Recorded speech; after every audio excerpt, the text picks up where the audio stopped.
toutes et à tous, j'espère que vous allez bien. Aujourd'hui, dans cette séance, je vais la consacrer pour le niveau deuxième année baccalauréat et on va traiter avec vous un examen de la chimie concernant les réactions acido-basiques. Donc, c'est un exercice très intéressant qui engendre plus ou moins des questions typiques du deuxième année baccalauréat.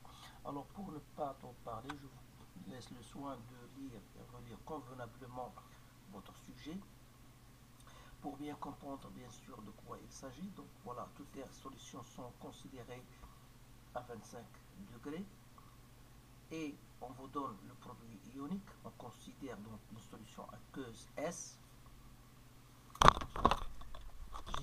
On considère une solution aqueuse S, comme vous voyez, d'un monoacide faible, comme il est mentionné, de concentration molaire C2A et de pH donné. Donc, la première question, c'était d'écrire l'équation de la réaction de ce monoacide AH avec de l'eau. Montrer que le pH égale à log de taux final sur Ka, avec Ka c'est la constante d'acidité. Grand 2, on dispose maintenant de deux solutions aqueuses S1 et S2 de concentration molaire respective CA1 et CA2 et en contenant respectivement les monoacides A1H et A2H, on effectue séparément le dosage d'un même volume VA, 10 ml de chacune des deux solutions S1 et S2 par une même solution aqueuse SB d'hydroxyde de sodium de concentration molaire SCB et on obtient les résultats que vous voyez devant vous. Alors la question, justifier que les deux monoacides A1H et A2H sont faibles, montrer que CA1 égale à CA2, préciser en justifiant les valeurs de pKa1 et pKa2, ensuite comparer les forces relatives des deux acides, ensuite les troisième question, les monoacides A1H sont faiblement ionisés, alors on désigne par taux final 1 et taux final 2 les taux d'avancement des deux acides. Alors déterminer la valeur de taux final 1 et taux final 2 et justifier les valeurs trouvées, confirmant la réponse de la question 2.2. Déterminer alors enfin les valeurs de CA1 et de CB. Alors voilà, je vous laisse le soin de bien lire et relire convenablement ce sujet et vous allez répondre bien sûr aux ces questions en se basant sur ce que vous avez vu dans votre cours. Alors je passe maintenant à la correction. Donc on va répondre à ce qui est écrit là. Donc la première question, je pense que c'est une question banale et facile. Écrire l'équation de la réaction d'un monoacide avec l'eau. Donc vous appliquez tout simplement d'après Bronsted la définition d'un acide. Donc on a un acide AH, sa réaction avec l'eau, donc il va libérer un proton H+, et on aura la base conjuguée. Donc voilà. Deuxième question, montrer que le pH égale.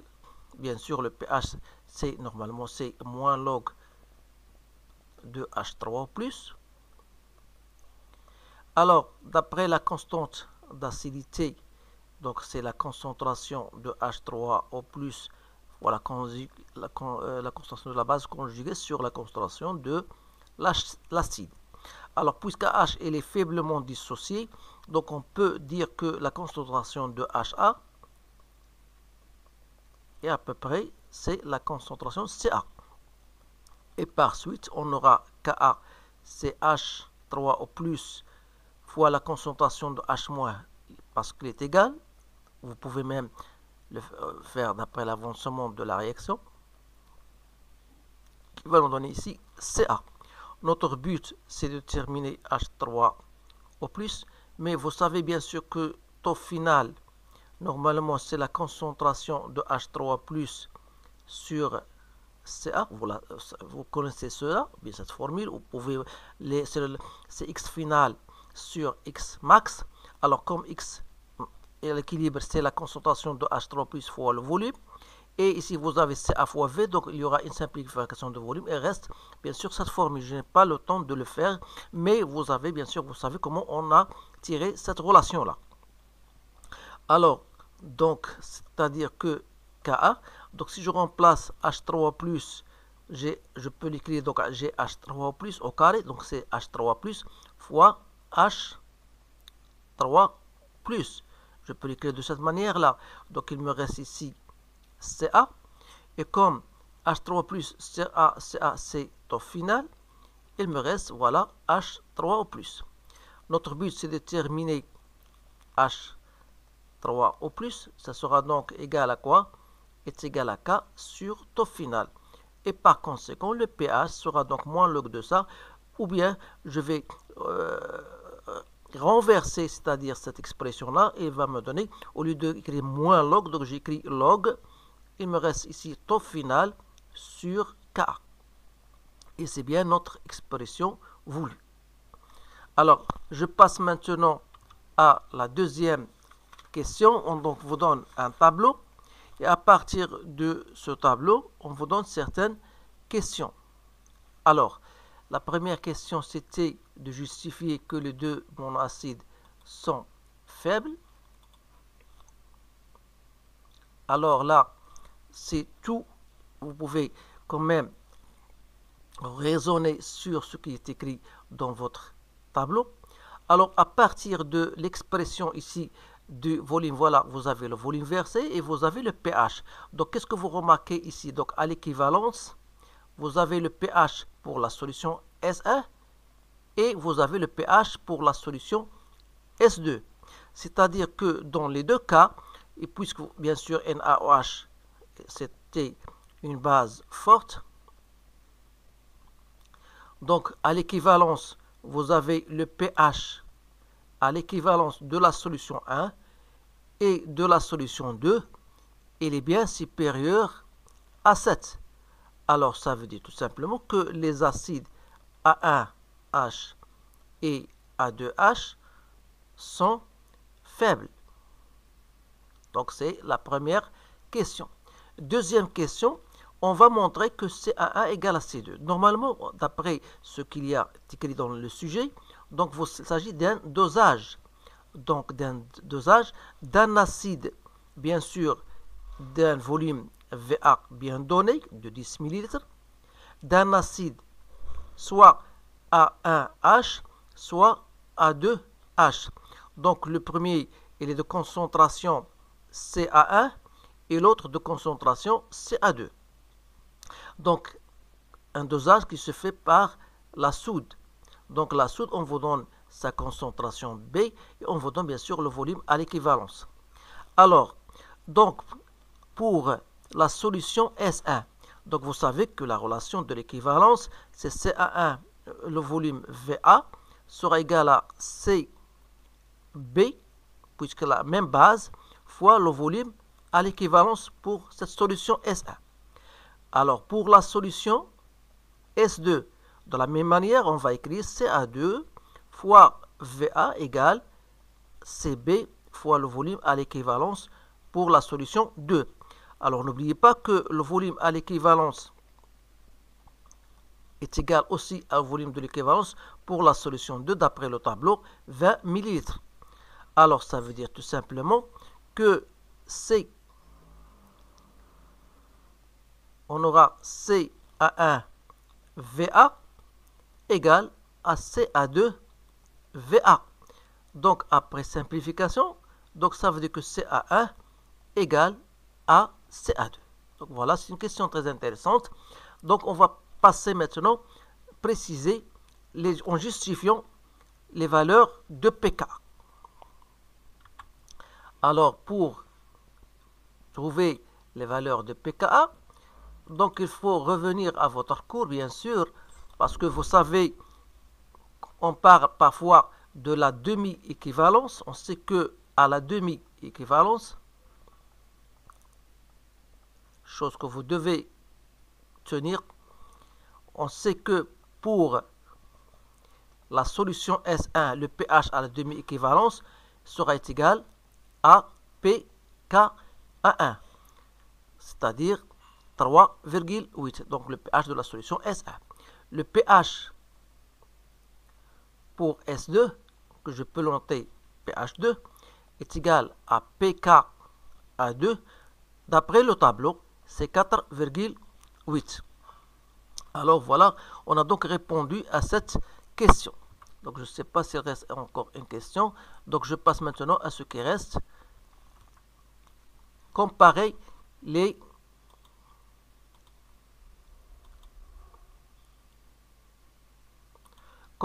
forces relatives du monoacide. Alors, chose que vous devez savoir, c'est que on sait que l'acidité, c'est question 2, on sait que l'acidité, il diminue avec le pKa. Qu'est-ce que je voudrais dire par là? C'est-à-dire quand le pKa augmente, l'acidité diminue et vice-versa. Alors, remarquez qu'on a trouvé la valeur de pKa1, qu'on a trouvé égal à 3,8, et on a trouvé le pKa2, 4,8.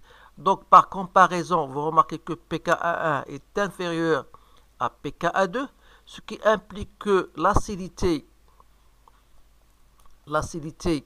de A1H, ou bien on dit tout simplement l'acide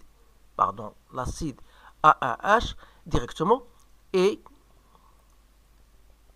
plus fort que l'acide A2H. Alors voilà, on a répondu à cette question. On va passer à la troisième question. On vous demande de déterminer taux final. Alors vous savez que le pH, d'après l'expression déjà trouvée, on a le pH, c'est quoi? C'est log qu'on a déjà montré, taux final sur Ka. Alors, pour nous, pour la solution H1, donc on aura ces log de taux final 1 sur Ka1, si vous voulez. Alors, c'est-à-dire que taux final sur K1 sera égal à 10 à la puissance pH1. Autrement dit, taux final sera 10 à la puissance pH1 sur K1, 10 à la puissance moins pK1, c'est-à-dire 10 à la puissance, ça devient pH1,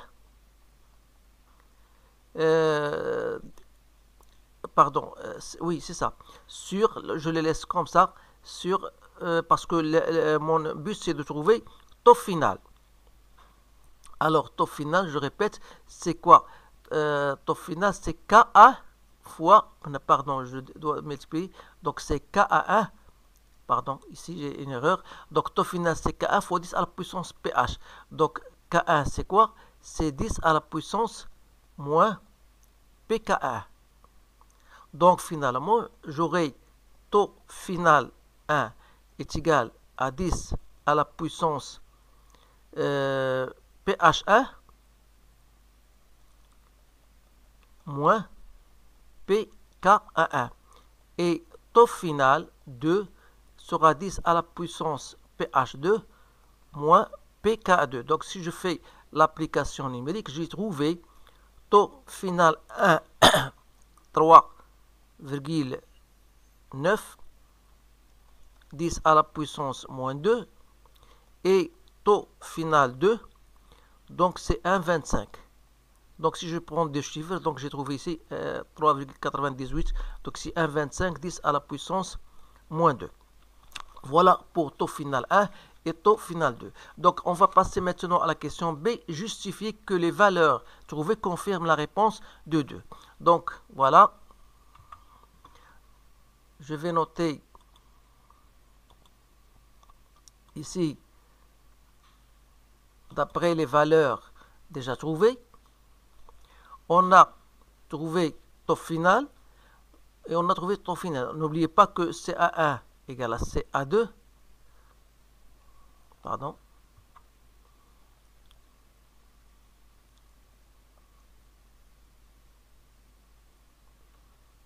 On a trouvé donc CA1 égale à CA2 et on a trouvé taux final 1 avec comparaison avec taux final 2. C'est-à-dire tout simplement que l'acide A1H est donc plus fort que l'acide A2H, ce qui est bien confirmé d'après la question précédente. Alors, il nous reste question 4. Donc, on sait que taux final 1 est égal à la concentration de H3 au plus sur CA1, c'est-à-dire 10 moins pH sur CA1. De là, je peux tirer CA1, c'est 10 moins pH1 sur taux final 1.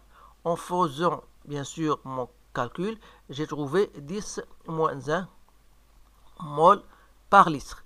Alors, pour trouver CB, je sais que d'après la relation de l'équivalence CA1 fois VA égale à CB fois VB à l'équivalence. De là, je tire CB, donc CA1 VA sur VB à l'équivalence, sachant que VA et V est égal à 2 fois VB à l'équivalence, c'est-à-dire on va simplifier, donc il nous reste tout simplement CA1 sur 2, parce que le volume ici, VAA est égal à 1 demi VBE. Donc, et par conséquent, il suffit de faire votre calcul d'après la valeur de CA1. Donc, j'ai trouvé 5, 10, moins 2 mol par litre. Donc, voilà, on a donc terminé avec ce sujet. C'est un sujet plus ou moins important et ce sont des questions typiques. Donc, essayez de le refaire et de le partager avec vos collègues. Et si vous avez d'autres questions, n'hésitez pas à me les envoyer dans vos commentaires. Je vous remercie, je vous souhaite une bonne chance et je vous dis à bientôt.